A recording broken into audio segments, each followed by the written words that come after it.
So I am doing some of the harder problems that come out of this book, Official SAT Digital Study Guide. And I'm looking at page 407, where question 5 is one of those kind of lengthy text 1 versus text 2. It is hard for a few reasons. Number one, length does matter. And the question sometimes gets overlooked. But as a strategy, we always want to answer their question. The question here, how would G and W most likely respond to the conventional wisdom presented in text 1? We go up to the conventional wisdom, the long-held belief that human social systems evolve in stages. In text 2, there's evidence that directly disputes this, that it's not an evolution, a back and forth from hierarchical back and forth to collective, decentralized leadership.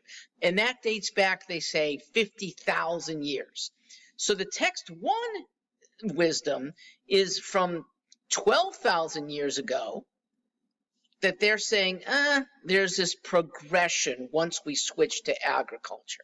So the right answer is B, which says that the text 2 response would be disputing the idea that developments in social structures have followed a linear progression through distinct stages.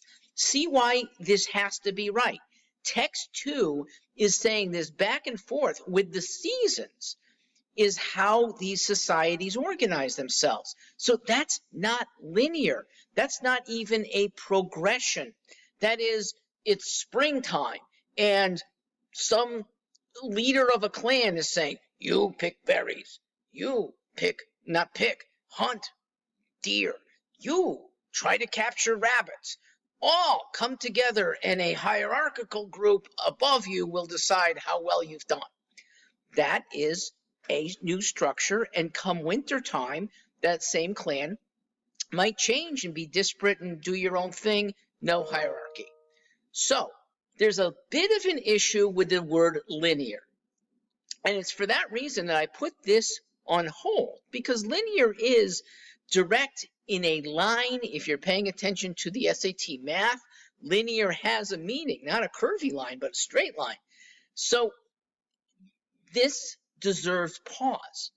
But the other three answers deserve clear eliminations. Let's talk about them. A says, by conceding means giving in. Right off the bat. They're not giving in. They're not saying that text 1 has a good point. And the rest of it goes wrong. By conceding the importance of hierarchical systems, they don't do that.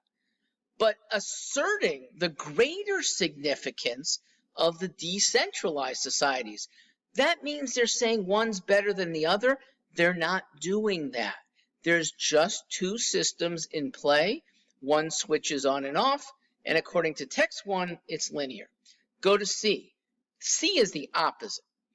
They don't acknowledge that hierarchical roles likely weren't part of social systems before the rise of agriculture, because by going back 50,000 years, well before the rise of agriculture, there are some times with hierarchical roles.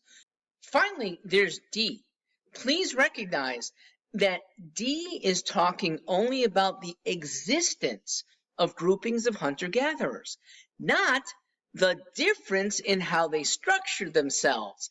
That's not inside of D. Hierarchical versus disparate is not acknowledged by D.